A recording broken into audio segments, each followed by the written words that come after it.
voulu sensibiliser entre guillemets la société au lien entre l'église et le sport.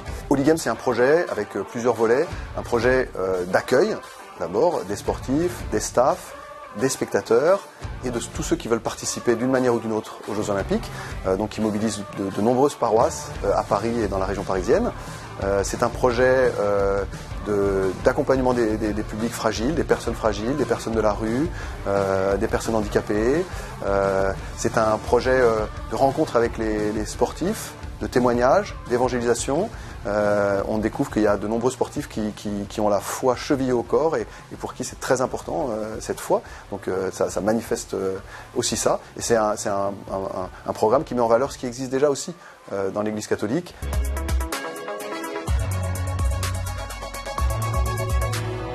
J'allais dire qu'il y a deux axes importants et un événement. Les deux axes importants, c'est le pape qui nous les a donnés dans un magnifique message qui nous est parvenu par le cardinal Parolin, où le pape nous dit « Soyez accueillants ». Voilà. Donc le premier axe, c'est l'accueil. Soyez accueillants à tous. Le sport fait partie de la vie des gens. Donc c'est un outil d'évangélisation formidable. C'est un outil de témoignage de l'esprit de l'évangile formidable. Donc soyez accueillants. Le deuxième axe, c'est attention aux plus petits, aux fragiles.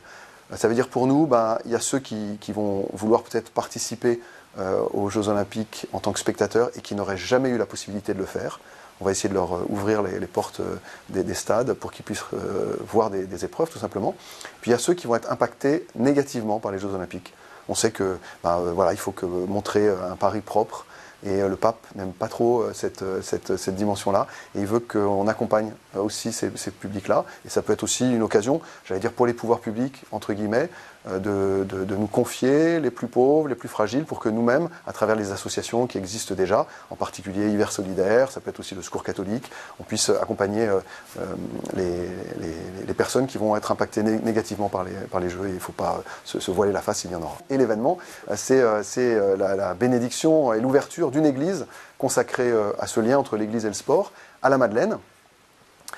Donc en septembre prochain, il y aura la bénédiction et l'inauguration de cette église pour que les sportifs trouvent un lieu d'accueil spécifique pour eux, d'accompagnement pastoral, et que ce lien soit manifesté à travers un haut lieu quand même de la ville de Paris. On recherche environ 2500 bénévoles qui pourraient nous aider à faire de cet événement un magnifique événement d'évangélisation et de témoignage de l'évangile auprès des gens qui viendront, des sportifs aussi bien que des spectateurs. Et puis il y a aussi des événements sportifs pour manifester que c'est quand même du sport, et donc il y aura une course en particulier, une course de 10 grands hauts lieux spirituels de Paris, de 10 grandes églises, qui nous fera aboutir à la Madeleine, qui nous fera traverser le village olympique. Voilà, il y a des événements à la fois sportifs, de sensibilisation, de communication, de rencontres, qui seront organisés tout au long de l'année qui précédera les Jeux Olympiques. Et on espère que ça continuera, parce que l'idée c'est vraiment que la flamme ne s'éteigne pas.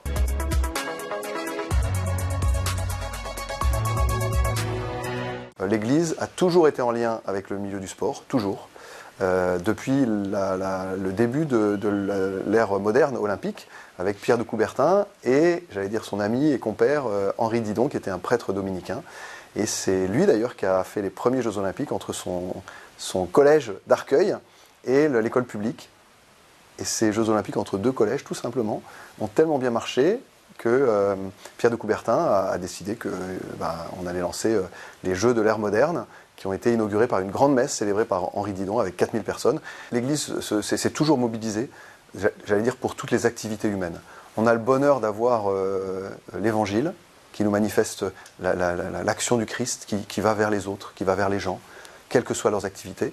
On est la religion de l'incarnation, donc la problématique du corps, de l'esprit et de l'âme, de cette unité profonde de la personne, de cette dignité de toute personne humaine. C'est une problématique qui est vraiment ancrée dans notre foi, dans notre être chrétien, profondément. Donc le lien avec le monde du sport, j'allais dire, c'est le lien avec la vie des gens. Et donc aussi, on pourrait dire, l'Église est en lien avec les plus pauvres, l'Église est en lien avec tous les corps de métier, l'Église est en lien avec la vie des gens, avec leurs loisirs aussi bien que leur vie de famille, avec leur métier, avec tout ce qui fait leur vie, quoi.